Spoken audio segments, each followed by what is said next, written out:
du coup je vais profiter de conduire pour te répondre, comme ça on va rentabiliser le temps. Donc en fait, mes symptômes, ils ont commencé il y a 6 ans en arrière. J'ai eu des très très grosses douleurs aux jambes qui littéralement m'empêchaient de marcher. Donc en fait, j'ai fait une errance de diagnostic pendant un long moment et ils en étaient venus à me dire que c'était des douleurs diffuses de l'endométriose qui se diffusaient dans mes jambes. Donc bon, après j'ai eu les traitements, etc. Du Laroxyl en gouttes, nanani nanana. Et je pense que mon cerveau, il a fait un blocage. Il s'est dit, bon, c'est pas le moment, il n'y a personne qui la prend au sérieux.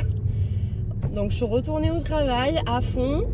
Et il y a 2 ans en arrière, en fait, j'ai eu un débordement discal. Donc mon disque est sorti de son orifice au niveau des lombaires. Et il m'est venu une forte douleur. Et en fait, depuis, cette douleur, elle n'est jamais partie. Malgré que le disque, du coup, soit revenu dans son orifice et tout grâce à mon kiné, l'inflammation est restée. Et en fait, j'ai toujours cette douleur qui est là. Donc plus ou moins forte, avec la sciatique en plus, etc. Et du coup, à la suite de ça, ça s'est un peu empiré. Donc je commençais à avoir mal un peu partout, quand je tenais les poils dans les poignets, dans des douleurs qui me venaient dans les pouces, dans toutes les articulations, etc. Donc je pense que j'étais au pic de la crise, plus le brouillard mental, l'impression de vraiment pas être connectée, quoi. Un vrai brouillard, constamment des céphalées. Et là, en ce moment, le symptôme le plus, c'est la fatigue intense. Je suis tout le temps fatiguée. J'ai beau me réveiller, je suis fatiguée. Je fais des siestes, je suis fatiguée. Je suis tout le temps fatiguée. Donc là, maintenant, j'écoute mon corps et en fait, je fais des siestes toutes les après-midi. Et même quand je peux dormir que 10 minutes, je dors 10 minutes et j'y arrive en plus, c'est ça le pire. Mais vraiment, c'est vraiment la fatigue là qui me... Les douleurs aussi, hein. Mais le deuxième symptôme le plus, c'est la fatigue. Voilà, j'espère que j'ai répondu à tes questions. Et puis, à tout à l'heure. La spondylarthrite ankylosante et la fibromyalgie, c'est des maladies qui sont très similaires en termes de symptomatique, de ressenti de brûlure, sensation de picotement, beaucoup de symptômes finalement. Mais à la différence, la spondie, elle est détectable avec un IRM des sacro-iliaques où on verra l'inflammation qui, sur la fibromyalgie, il n'y a aucun examen clinique visuel qui validera le diagnostic. Elle est là la différence. Alors effectivement, il y a plusieurs solutions techniques pour essayer de réduire les douleurs à minima et en cumulant plein de petites techniques et plein de petites choses, arriver à un soulagement, je dirais pas maximal, mais comme d'hab, 30% de douleur en moins, quoi. Donc moi je fais de la kiné plusieurs fois par semaine, je fais de la balnéothérapie plusieurs fois par semaine.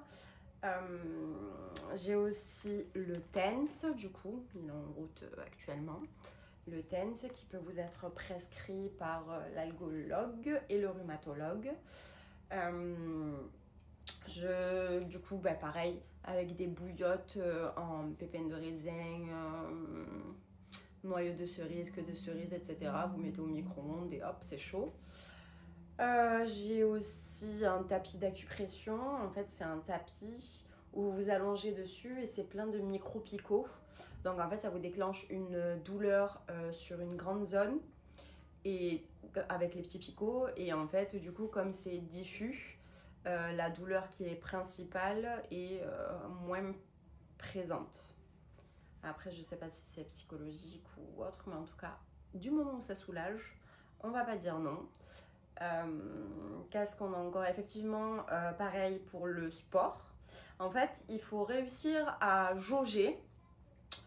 Je fais trop de sport, je vais pas bien. Je ne bouge plus, je ne vais pas bien. Et je fais du sport et ça va. Tout est question de dosage en fait.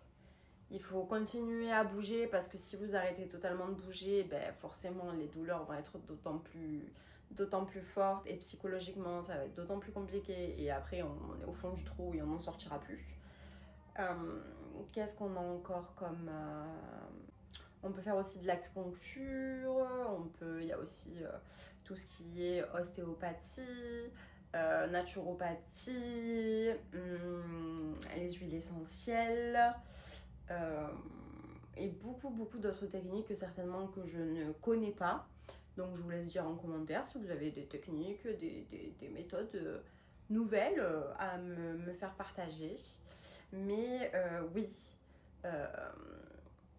on peut aussi réduire les douleurs autrement que médicamenteusement, je ne sais pas si ça se dit, et autre que les perfusions. Après, moi, dans mon cas, les perfusions m'aident, les médicaments m'aident beaucoup.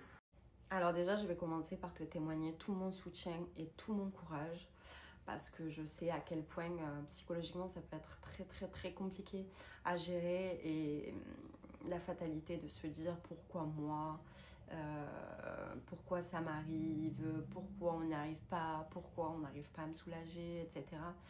C'est très compliqué et c'est pour ça que je pense qu'il ne faut pas négliger aussi le parcours psychologique. Moi je suis suivie par un psychiatre depuis le début et heureusement qu'il est là.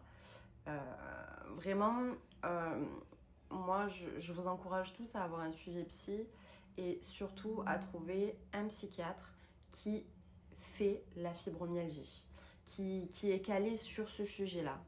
J'ai la chance d'en avoir trouvé un qui justement est calé sur ce sujet, a fait pas mal d'études, D'ailleurs, il a sorti un article dans une revue médicale il y a peu de temps sur ce cas de fibromyalgie. C'est d'ailleurs lui qui m'a poussé à faire la RTMS, enfin qui m'a poussé. C'est lui qui m'a parlé de cette technique, qui m'a dit qu'on pouvait essayer un protocole, etc. Donc je pense vraiment qu'il ne faut pas négliger le parcours psychologique, même si on a l'impression d'aller bien, etc. Il faut y aller, il faut en parler. Malheureusement, il y a des choses qu'on n'explique pas. Et il ne faut pas se catégoriser de je vais voir un psychiatre, je suis folle. Non, c'est pas vrai. C'est pas vrai. En tout cas, je t'envoie tout mon amour et tout mon soutien. Et n'hésite pas si tu veux venir me parler en privé. C'est aussi différent en termes de traitement puisque du coup la spondylarthrite est une maladie auto-immune alors que la fibromyalgie est une maladie chronique. Et du coup, je sais que pour la spondylarthrite, il y a des biothérapies, des perfusions qui sont différentes et des médicaments aussi qui sont différents. Pour la spondy, j'ai déjà entendu parler du Celebrex, tandis que pour la fibro, on parle plus de Cymbalta. Mais après en traitement de douleur, antidouleur, c'est foncièrement les mêmes.